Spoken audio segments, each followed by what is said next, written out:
Então, só retomando aqui a questão do ônus tributário. Então, o ônus tributário ele vai se dividir em duas frentes, né? O custo dos tributos, ou seja, o quanto que eu entrego para o poder público, né? Ou seja, em pecúnia, das mais variadas formas, imposto de renda, IPI, CSLL, PIS, COFINS, ISS, ICMS, entre outros, né? Então, o ônus no sentido de carga tributária, ou seja, o valor disso, tá? O segundo ônus é os custos de conformidade, que exige justamente do empresário, né, das empresas de forma geral, das pessoas jurídicas, um, um, um controle rigoroso. Porque preste atenção, a cada não declaração que for entregada, ou seja, a cada declaração que não for entregue nos prazos, o fisco vai impor uma sanção, multa. E dependendo de determinadas multas, ela é calculada pelo quanto não recolhido. Então, o máximo de cuidado possível, o máximo de cautela, a necessidade de avaliação constante das operações que as empresas praticam para entender qual é a tributação incidente, se existe uma forma de aproveitamento de crédito que vai baratear o custo da tributação, que vai baratear o custo do produto, vai tornar esse produto mais competitivo no mercado. Então percebe que a tributação, de uma forma geral, ela age sobre todos os aspectos econômicos, sobre todos os aspectos financeiros, seja das pessoas jurídicas ou das pessoas naturais. Mais atenção às pessoas jurídicas, porque o fisco exerce um controle muito mais frequente sobre elas, né? Nos 3 níveis de governo. Tá? Porque justamente as duas espécies tributárias que nós falamos inicialmente, impostos e contribuições, são justamente aquelas que mais carregam recursos ao poder público. Tá?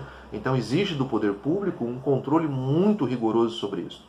Tá? Então a necessidade de departamentos especializados, dependendo do porte da empresa, ou ter profissionais especializados para o acompanhamento. E os custos de conformidade justamente é o que mais impactam atualmente sobre o controle das empresas. Tanto que quando nós falamos da carga tributária, né, o Brasil está hoje em tese no ranking em relação a isso. Né?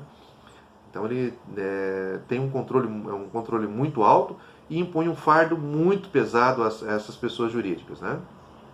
De uma forma geral.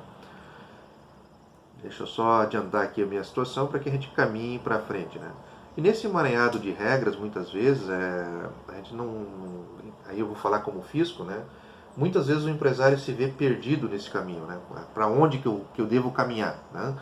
Se ele pede uma explicação para o município, ele dá uma orientação. Se ele pede para o Estado, dá outra. E muitas vezes existem pontos de convergência entre um imposto ou entre uma contribuição que acaba gerando bitributação. Então, a necessidade do acompanhamento, né? O empresário muitas vezes olha o cenário para frente e ele não sabe para onde caminhar. Tá? Justamente pela dinâmica da tributação, a dinâmica da legislação, que impõe muitas vezes diversos entraves em relação a esse universo. E tudo isso gera dispêndio. Né?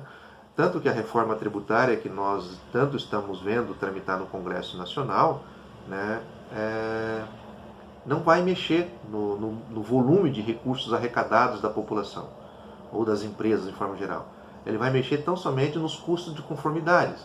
Ao simplificar, ao unificar a quantidade de tributos sobre um único imposto, por exemplo, né, unificando, pelo menos é uma das propostas que tramita no Congresso Nacional atualmente, né, e já em vias de ser enviado para o Senado, inclusive, né, mas está hoje na Câmara, tenta extinguir o ISS, o ICMS, PIS, COFINS e o IPI, juntando num único imposto chamado sobre valor agregado ou imposto sobre bens e serviços, né, esses 5 impostos.